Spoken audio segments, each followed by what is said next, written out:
Hey guys, welcome back to my channel and another video here. Today I have a full swatch and review of the Victorian Varnish Rainbow Jellies collection. This is a 7-piece jelly collection. It's really cool. Thank you, Victorian Varnish, for gifting this to me. And the names of the polishes just literally spell out the word rainbow, which I'm obsessed with. What more is there to say? It's a rainbow jelly collection. It's a very easy concept. I think that these jellies, even if you're not the biggest jelly fan, you might be interested in these because I found that several of them got almost to full opacity in 3 coats, and that was without a blurring base. On semi-longish nails, like this is the current state of my nails right now. And I feel as though if you had shorter nails or used a blurring base, most of these, aside from a couple of the lighter colors, you would be able to get full coverage. So if you're someone who initially is like turned off by jellies, I recommend watching the swatches anyways, just to see, because this might be the one that turns you on to jellies. And you get that kind of fuller coverage look while still maintaining that jelly appearance, which I really like the jelly appearance. I hate to say it like this, but jellies, the difference between a jelly and like a standard cream is that jellies just have a higher gloss. They look juicier. Describing something as juicy just is so gross to me.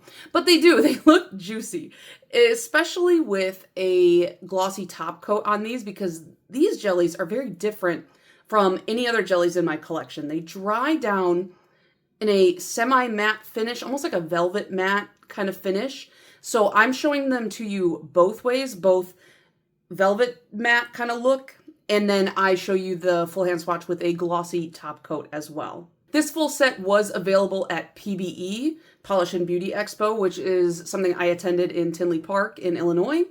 However, they will be live on the Victorian Varnish site on August 8th, and the polishes will be $55 for the full bundle, or $8 a piece, which honestly is a pretty good price for an indie nail polish. If you're interested to know more, I'm going to show you my live swatches.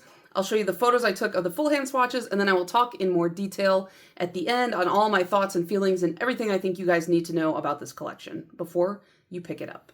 So we're going to go right in rainbow order, which means the first one is R, which is this kind of magenta jelly. And I am going to show you 3 coats on the live swatch, and all of the full hand swatches except for R are done in 3 coats. For some reason, I did the R in 2 coats. I felt like that was enough. I didn't think it needed a 3rd. So the full hand swatch picture is just 2. But on that first coat, all of these are going to look very thin. That is the nature of a jelly. But on the second and third, they all build up pretty nicely, in my opinion. They do dry down like a semi-matte. So on the left is how it dries down, and on the right is with glossy top coat. This is A, and oh my gosh, this red, I used to be a red hater, if you guys remember in the earlier days of my channel, but look at that. It is like the perfect candy colored red. And on that first coat, I was already like, oof, I need more. I wanted to drink this. Like, it just looks like a delicious fruit punch. I didn't drink it. I know I have a habit on this channel of eating things that I'm not supposed to, but whatever, it's my business. But yeah, it's so, like I said earlier, I hate saying this, but it's so juicy looking. I love it. Like the way the light reflects off of it, and with the glossy, I prefer this one glossy to the matte. This is I, which is a beautiful orange polish. This one, all of these are just very candy colored, like very hard shell candy look when they are glossy. And as you can see, again, first coat, very thin. Second coat, it starts to build up. The orange and the yellow are definitely the most kind of see-through, the least opaque, some might have put it if they were more intelligent. And I still like them because that's what's to expect of a jelly, but if you don't like that look, I would recommend shying away from the orange and the yellow. However, this one matte is great. Then we have N, which is the yellow. I really love this tone of yellow. It's like very sunflowery, very sunshine, very happy to me. Yellow is one of my favorite colors in just like buying like products. I love things that are yellow. A lot of my accessories are yellow. And this one is so, so good. This on 3 coats, you're not going to get opacity at all. But for nail art, just for a fun, kind of unique mani look, I really like this. And again, this is one that I really like the matte and the glossy. Then we have B, which is kind of like, it looks a little bit forest green in the bottle. It kind of, I don't know why I'm looking at this and I'm like, this is golf course green. Like, I don't know why that just popped into my head, but it just reminds me of like, almost like a putt-putt golf course green, that kind of fake grass color. And on 2 coats, you can see it deepened up pretty well, but on that 3rd coat, you really get that fuller look. Obviously, you can still see the nail line because, again, these are jellies, but it is a good, deeper colored green, but it still fits with all of the collection, and that matte is so good. Here is the O. Now, the O and the W, I struggled with photographing. Here on the live swatches, they're going to be more true to color than the full hand swatches. This is more teal leaning, as you can see here in the live swatch, and I tried to color correct the photos. I've never done that before though, so I couldn't do it. So here in the live swatch is more true to color to what you're going to end up with. And the full hand swatch, it's just a little bit duskier looking, but trust me, it's a much richer teal. And then the W, we have the same kind of issue, and by we, I mean I. So this is more true to color here, what you're seeing. This kind of royal gemstone-y type of purple. It's so pretty. These are my 2 favorites. So it's unfortunate that I couldn't photograph them the way that I wanted to. You'd think I'd learned something about photography in all these years, but no, I still haven't.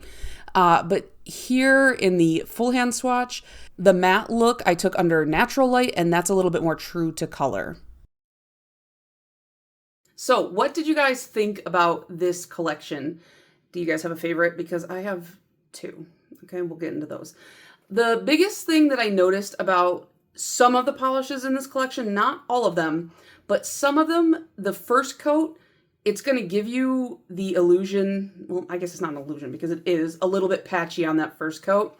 However, who wears a polish in 1 coat? I don't believe in 1 coaters. Even if a polish says it's a 1 coater, I'm like, we're doing 2 because it feels too thin. So on that first coat, it might look a little patchy and you might be worried like, oh, this is a jelly. They're only like semi-opaque. Is that patchiness going to show through? I didn't have that experience.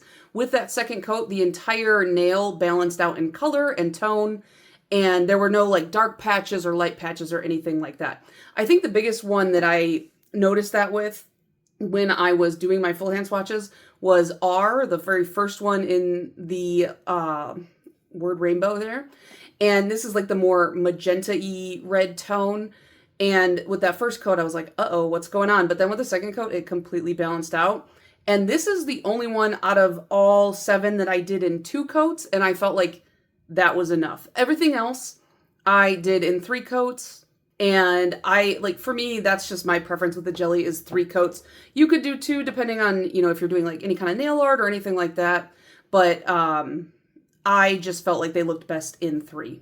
I liked that they dried down matte because I don't think I've ever worn a jelly matte. I don't even think I've ever even really considered it. So seeing them dry down matte, I was like, oh, this is really cool. This is really fun. This opens up a lot of versatility in just the way you want to wear it, but also in nail art. So you can mix like a matte and glossy kind of finish. I've done this in the past with non-jelly polishes where I painted my nails, did the matte, and then the tips, I did a French tip, and then I did that glossy. So you could do something like that with these. You could do pond manis, which is just like a lot of layers of different stuff in between. Stamping, and then so if you do a layer of color, do a stamp in a slightly darker or lighter shade that's similar, like kind of a tone on tone thing. And then going back over that again with the jelly is really fun. I like that kind of layered look. And they almost kind of remind me of watercolors a little bit too. So you could do something kind of fun with that. Lots of different options here if you're into nail art. I love nail art. nail art doesn't love me. I'm not good at it. So, but these would be really fun if you had those talents. So naturally, my favorites are the two that I struggled the most to photograph. But my favorites were O and W. Ow. And they are this really, really rich, deep teal. It's a good fall color for sure, but I just really love this teal. I imagine, as with most teals, it'll probably stain your nails, so make sure you wear a really good base coat with something like this, but I really, really enjoyed this color. And then, of course, the W, what kind of purple? How would you describe this? It's kind of like a deeper royal purple, but it's the type of royal purple I really like, where it's like very rich, very kind of jewel toned. I feel like both of these are quite jewelly toned polishes. So I really liked both of them. And, of course, in the light box, they were reading completely wrong. I tried to take pictures in natural light, completely wrong. I couldn't get it. I'm like, wish I knew anything about photography after 5 years of doing this, but I don't. One thing I did want to mention, because they dry down matte, and this is typical of pretty much every matte polish I own, they dry a little bit faster, which can be a great thing or it can be a really negative thing, depending on how fast they dry and if they pull up on themselves when you're trying to manipulate them on your nail. I found that they dried down quickly enough that by the time I had finished, because I only painted the 4 fingers for my swatch photos, by the time I got done painting my pinky, I was able to go back to the pointer finger and immediately start the second coat. And then by the time I got to my pinky, again, I could go back and do the third coat. And that was really nice for me. But at the same time, they didn't dry down so fast that when I needed to manipulate a little, because sometimes I struggle to get the sides of my nails with brushes just because of the shape of my nails, I was able to kind of manipulate and move around, and it didn't pull anything up, didn't make it patchy. It's like the perfect dry time. These are I wish all polishes dried with this amount of time. That's all I'm saying. So if you're somebody who has really never tried jellies and you've always wanted to try them out, but some brands are kind of expensive, like some of my favorite jellies historically I've talked about on this channel are from Cirque, because they do some really funky colors. However, Cirque is pricey and their bottles are tiny. So if you've wanted to dip your little toes into the jelly universe of nail polish, I would highly recommend trying these out, because they're not in order anymore, but they are, like I said, $8 a piece, and these are 17 milliliter bottles, massive bottles, cheap price for indie. I mean, that's a great price. So I definitely recommend trying them out. I really like them. And another thing that I would recommend is the Victorian Varnish top coat. This is called the Illuminate Quick Dry Glossy Top Coat. Again, 17 milliliters. I'll pop the price of this on the bottom of the screen because I'm not quite sure what it is. But as you can see, I've eaten into this quite a bit. This is one of my go-to quick dry top coats. I have a handful that I really love, and this is one of them. I really like the shape of their brush. I'll show you guys. It's clear, so it's kind of hard to see, but you can see it's got that slight curve to it, and it's not too big. So for me, this is the ideal shape, because all my 4 fingers here, they have a curved nail bed. The only one that doesn't is my thumb, which is kind of this is not closed. I'm going to drop it and I'm going to spill top coat on it all over me. This is the only nail that is straight across, but I can work with that. So I really like a slight curve to my brush. So 17 milliliters, that's nothing to shake a stick at. I closed it, by the way. Let's be clear on that. I've been spilling a lot of nail polish recently. So also, I realize now, inevitably, I'm going to get a comment asking this, because when I put my hand up, you guys all saw my thumb. This is it's not pen, it's not paint, it's nothing. It's a tattoo I got when I turned 18 that said "Cool story, bro," because I thought it would be funny. And it was funny. And I knew that it being on my hands, it would go away. But I didn't realize that there was going to be a little bit left. And I'm not worried about it, but a lot of people my mom gets really keyed up about stuff like this. And I'm just like, people just think it's pet. So don't worry. It's fine. But yeah, that was a tattoo. I guess it still is. It remains to be a tattoo. Yeah. So yeah, that is the Victorian Varnish Rainbow Jelly collection. I just like to see how many nail polishes I can fit in my hand at any given time, so don't mind me. Let me know down below which one was your favorite. Like I said, I really like the O and the W. I like them all though, if I'm being completely honest. I wish I had 7 fingers on one hand so I could just do a singular rainbow mani with these. That would be pretty cool. I did yellow jellies. One thing I'll say about yellow jellies before I go, they do have kind of the impression of maybe you smoke 9 packs a day because you just get like those like kind of smoker nails. I feel like this color wasn't quite like that, and incorporating some nail art with the yellow would definitely help take away from that. But just be aware, if you get a yellow jelly, it is going to look like you smoke a lot. So, I still love it though. I love a funky nail. What can I say? So yeah, like I said, let me know down below if you are going to pick any of these up, if you already have, what your favorite color was, and I'll see you guys in the next one. Bye.